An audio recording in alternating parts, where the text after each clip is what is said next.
कठुआ के अंदर बीजेपी का कार्यालय बन रहा है, जो इलीगल वहां पे जो कंस्ट्रक्शन हो रही है वो सरकारी जमीन पे हो रही है, और ये कह रहे हैं कि कुछ कंपनी जो है ना वहां पर जो है कब्जा कर रही है।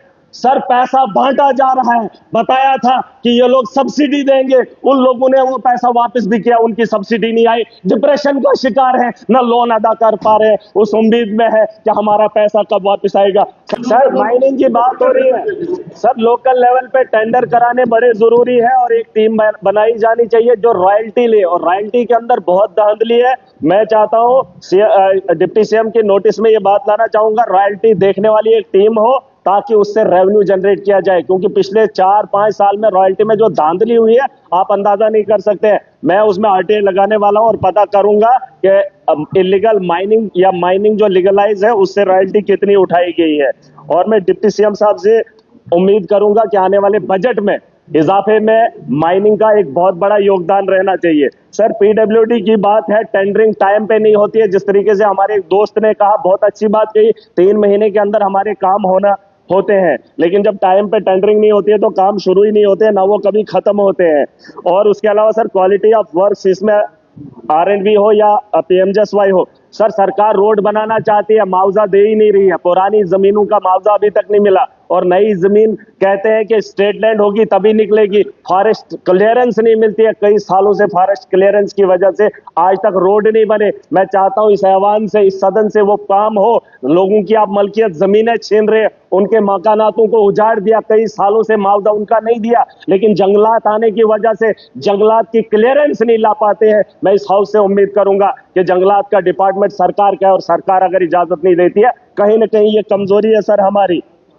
उसके अलावा सर डिप्टी सीएम की नोटिस में लाना चाहूंगा, शेख साहब का भी एक सपना था, मुफ्ती सईद साहब का भी एक सपना था, डोडा और वो जो कश्मीर की ओर जाती है, घाटी की ओर जो हमारा रूट जाता है उसे नेशनल हाईवे के लिए, मैं चाहूंगा सुरेंद्र जी जो है उसमें थोड़ा सा अपना एक योगदान दे ताकि कश्मीर के साथ हम लोग मिले।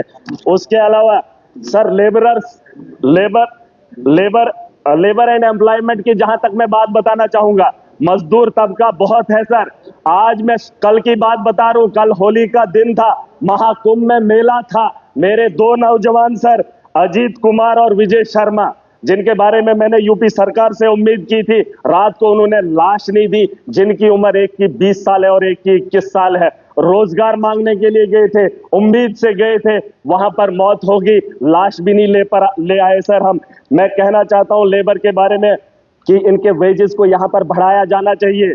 हमारे यहाँ कश्मीर की कंपनी, कश्मीर के अंदर जो कंपनी काम कर रही है, प्रोजेक्ट बना रही है, वहां पर अगर 40,000 या 30,000 एक लेबर को तनख्वाह मिलती है, सैलरी सर, और वहीं हमारे खिताई चनाब के अंदर, जम्मू डिवीजन के अंदर कुछ लोग ठेकेदारी कर रहे हैं, और वही कंपनी, वही काम, वही प्रोजेक्ट, और उस आदमी को 15,000 दिया जा रहा है, 25,000 का घोटाला, ऊपर से ठेकेदारी हो रही है। मेरे पास सारे सबूत हैं, मैं इस ऐवान में उन्हें जमा भी करूंगा, एजेंसीज को भी दूंगा। कहां से हमारा जो है नौजवान सर तरक्की करेगा, कहां से हमारा जम्मू कश्मीर खुशहाली की ओर बढ़ेगा। जहां के नौजवान काम भी करता है, उससे उसका कमाया हुआ रोजगार भी छीना जा रहा है। आप लेबर और एम्प्लॉयमेंट की बात क्या ही करें। मैं सर इस ऐवान से उम्मीद करूंगा इसमें थोड़ा सा बेहतर माहौल बनाया जाए, और लोगों के ये जो नौजवान है उनके बारे में सोचा जाए, और हमारे यहाँ जो प्रोजेक्ट है लोकल लेवल पे, लोकल्स को जो है सर प्रायोरिटी मिलनी चाहिए। हमारे इलाके के अंदर पावर प्रोजेक्ट बनने जा रहे हैं, मैं चाहता हूं कि बाहर के लोग वहां आकर धांधली ना करें और कोई पॉलिटिकल प्रेशर ना पड़े। मैंने अपनी आवाम को कहा है, जिन लोगों की जमीनें खोदेंगे, जिन पहाड़ों पे ये लोग कब्जा करना आएंगे, जहां से ये रेवेन्यू जनरेट करेंगे, अपने घरों को बनाएंगे, वहां से हमें अगर रोजगार नहीं मिलेगा तो बड़े पैमाने पर सर, मैं अभी खत्म कर रहा हूं, इंडस्ट्रीज पे आ रहा हूं, इंडस्ट्रीज से कोई फायदा नहीं है। अभी किसी ने कहा लखनपुर के बारे में सोचा जाना चाहिए। हमारे यहाँ ईंटों के भट्ठे हुआ करते थे जम्मू के अंदर, वो बंद पड़े हैं, उन्हें गिरा दिया गया है। ईंट पंजाब से आ रही है, शरेआम लखनपुर से क्रॉस हो रही है। हमारा सरिया नहीं बिक रहा है, सीमेंट नहीं बिक रहा है, क्योंकि पंजाब और हरियाणा से जो चीजें आ रही है वो डायरेक्ट लोगों को सस्ती दामों पे मिल रही है, या फायदा हो रहा है। हमारे यहाँ लोकल जो है ठप हुआ है। ये सवाल मैं इन लोगों से पूछना चाहता हूं। वही महाराजा का सपना था, उसने कहा था पंजाब का आदमी यहाँ पे कारोबार न करे, दिल्ली का आदमी यहाँ कारोबार न करे, क्योंकि हमारे लोगों को जो है यहाँ मुश्किल है, जमीन की कमी है,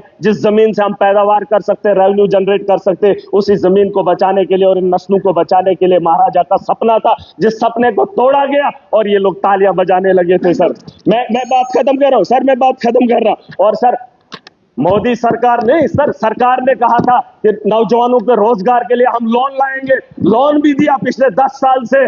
सर पैसा बांटा जा रहा है, बताया था कि ये लोग सब्सिडी देंगे, उन लोगों ने वो पैसा वापस भी किया, उनकी सब्सिडी नहीं आई, डिप्रेशन का शिकार है, ना लोन अदा कर पा रहे हैं, उस उम्मीद में है कि हमारा पैसा कब वापस आएगा। सर बात खत्म ही करूंगा, सर बात खत्म ही करूंगा। मैं चाहूंगा इन लोगों को बता दो सर इन्होंने